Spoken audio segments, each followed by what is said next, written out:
Today I want to talk about the best cities to live in Asia based on quality of life and affordability. We're going to discuss the whole set of criteria and leave no stone unturned. As always, I included a hidden gem, a city very few people talk about on YouTube. Make sure to watch this video until the end to not miss out on my top recommendation. First up, we have Chiang Mai, the city located in northern Thailand. While Chiang Mai is not the biggest city in Thailand, it has become one of the most popular cities for digital nomads and expats all over Asia. From a geographic perspective, Chiang Mai is located about 700 kilometers north of Bangkok. The city is very accessible.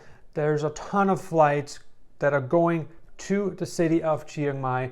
And if you happen to be anywhere in Thailand, let's say anywhere close to Chiang Mai, or you don't feel like taking the plane, you can always take the bus to Chiang Mai as well. Generally speaking, Chiang Mai is a very safe city, and I can tell you that serious crime, violent crime is very rare all over Thailand, and the most you will ever experience is petty crime. How affordable is Chiang Mai, Thailand, you may ask? Well, just as any city in Thailand, Chiang Mai is actually very affordable, not only when it comes to groceries, but also dining out. If you want to live cheaply in Chiang Mai, then as a rule of thumb, you want to go to local restaurants, food courts, and stay away from high-end organic restaurants. Internet-wise, Thailand has great internet and Chiang Mai is no exception. You can easily get 15 to 25 megabyte per second internet, and don't be surprised if you can get a 50 megabyte per second plan. What makes Chiang Mai a great city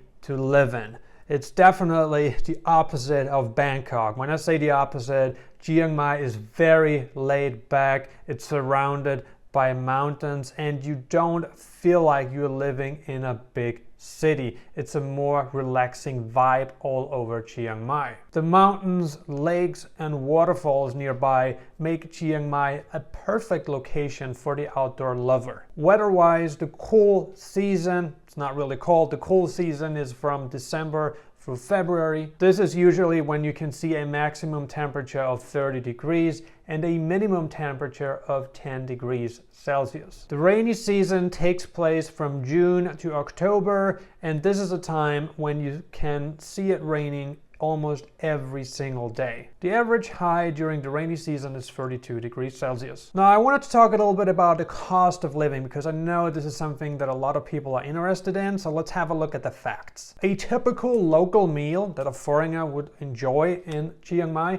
is going to cost you anywhere from $1.50 to $4 at a local restaurant or food court. That doesn't mean you can't have a more expensive meal at a fancy restaurant, but typically foreigners that live in Chiang Mai, they're looking to live the low-cost life. A basic studio apartment goes from 3,500 to 6,000 Thai baht, which is about $100 to $170 per month, excluding utilities. Now, most apartments that you find in Chiang Mai and all over Thailand are fully furnished. 10 to 12,000 Thai baht gets you a fully furnished one-bedroom apartment. That's about $300 to $350. If you want to have a fully furnished one-bedroom apartment in the city center of Chiang Mai, you can definitely say it's going to cost you more, anywhere from $300 to $450 monthly. A fully furnished 2 to 3 bedroom apartment or house costs you anywhere from $600 to $900, 20,000 to 30,000 Thai baht a month. If you want to buy an apartment, then the average cost per square meter in the city center of Chiang Mai is $1,500 to $2,000, roughly 68,000 Thai baht. And outside the city center, you'd pay about 42,000 Thai baht, which comes down to about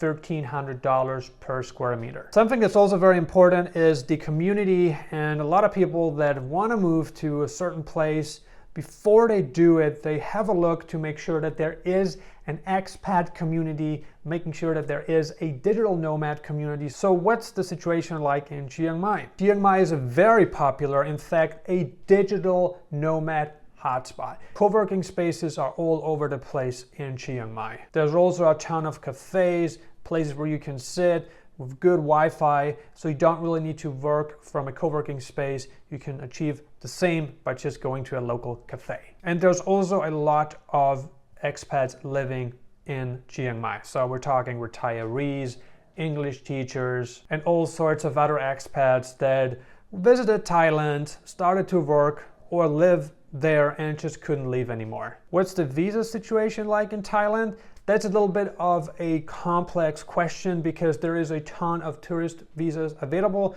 I know that right now during the current pandemic, it's a little bit more difficult to get a long stay tourist visa, even though I think that a 6 to 9 month tourist visa is available again. But typically if you go to Thailand without having applied for a tourist visa in advance, you get 30 days and it can be extended for another 7 days. However, if you want to put in the effort to spend a little bit more time in Thailand, then what I recommend you do is before you come to the country, you just apply at the Thai embassy in your country, see what midterm visas are available, and oftentimes you can get a 2-month, a 6-month, and even a 9-month tourist visa. For those looking to stay in Thailand for the long term that don't mind investing money either, there is the Thai Elite visa that's valid anywhere from 5 years to 20 years, depending on how much money you pay to the Thai government. And there's also a bunch of smart visas available for those looking to live in Thailand for the long term. Next up, we have Denpasar, Indonesia, also known as Bali. And before we get started with this next destination that I'd consider to be one of the best cities to live in Asia, again, I highly recommend that you watch this video until the end because my top recommendation comes after we have discussed Bali. Bali is the capital of Denpasar. It's located in south-central Indonesia, and it's long been one of the top locations that not only digital nomads, but backpackers and all sorts of expats have chosen as a vacation destination and also as their primary home. Denpasar is definitely a safe island, and violent crime is rare. The most you will ever worry about is petty thefts that can be avoided by not exposing valuables publicly. The capital city is the major hub that connects many tourist destinations within Bali Island. Weather-wise, you're looking at tropical climate, so it's hot all year round. The rainy season is from November to March, and the relatively dry season from April to October. Internet connection-wise, Denpasar has a decent connection speed. If you get a internet package, you can definitely get anywhere from 10 to 50 megabytes per second. Should you, however, stay at a hostel or hotel, your internet connection should be slower, and most people experience 2 to 5 megabytes per second. All right, how about the cost of living in Denpasar? A McDonald's meal costs you roughly $5 to $6, and $2 to $3 gets you a cheap meal at a local restaurant. A three-way course at a mid-range restaurant costs you anywhere from $5 to $10. Expect to pay $200 a month for a fully furnished one-bedroom apartment in the city center and $170 a month for a fully furnished one-bedroom apartment outside the city center. A three-bedroom apartment in the city center goes for $520 and $370 outside the city center. If you want to buy an apartment or a property in Bali, then you can probably estimate to pay about $980 per square meter. The price per square meter to buy an apartment in the city center is $980 and $563 outside the city center. As you can probably guess, Denpasar is a very popular destination among digital nomads. In fact, it's been rated as one of the top locations year after year after year.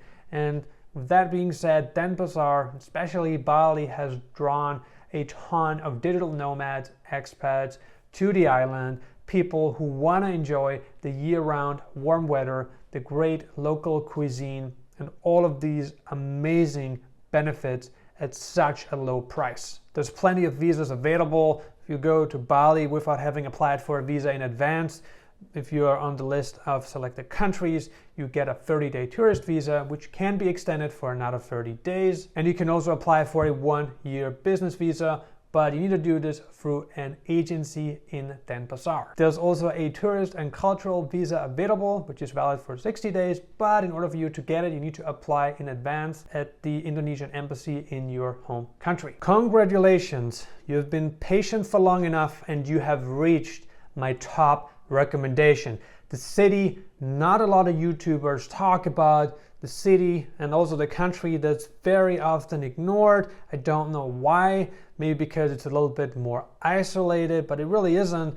But I think that this is a fantastic place, not only for digital nomads, but entrepreneurs, investors. It's a phenomenal place. So the place that I want to discuss with you, my top recommendation is Taipei City in Taiwan. Taipei City is the capital of Taiwan, located in the Taipei Basin in northern Taiwan. How do we look safety-wise? Taiwan consistently ranks among the safest countries to live in the entire world. And Taipei is much safer than most capital cities this world has to offer. Taipei, Taiwan is very affordable, and we'll have a look at the facts here very soon. Internet-wise, Taiwan offers one of the fastest internet connections in the entire world, with a 135 Mbps broadband speed and a staggering 54 Mbps mobile speed. What makes Taipei a great city? First of all, you have to know that Taipei is split in actually two parts.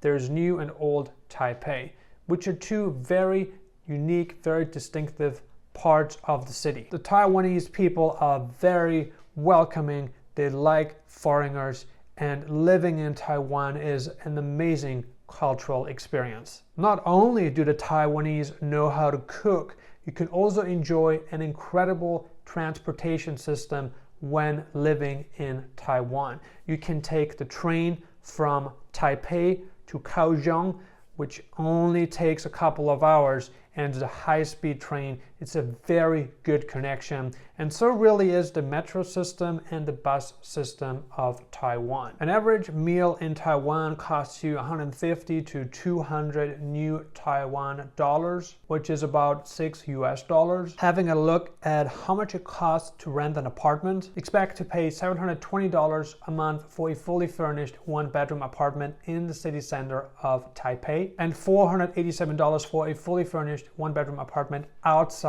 Taipei's city center. A fully furnished three-bedroom apartment in the city center costs you roughly $1,700 and $980 outside city center. Taiwan has really turned into a very popular expat destination, and for those looking to live in Taiwan for the long term, there's a couple of ways on how you can do it. You can do so by obtaining a business visa. I've checked the requirements many times. They seem to be doable.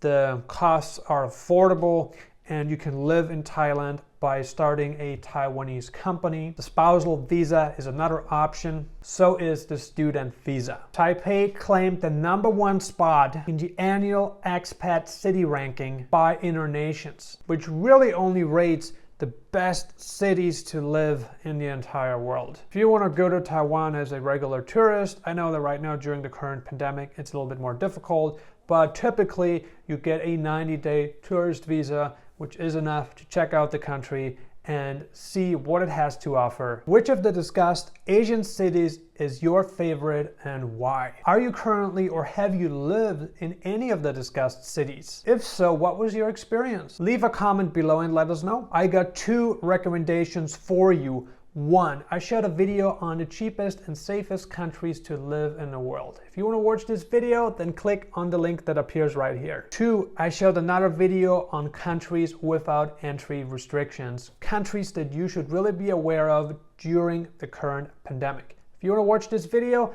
there should be a link right here that you can click. Make sure to subscribe and turn on alerts to receive a notification when I upload the next video on visas, travel updates, and digital nomad locations. Thank you for watching.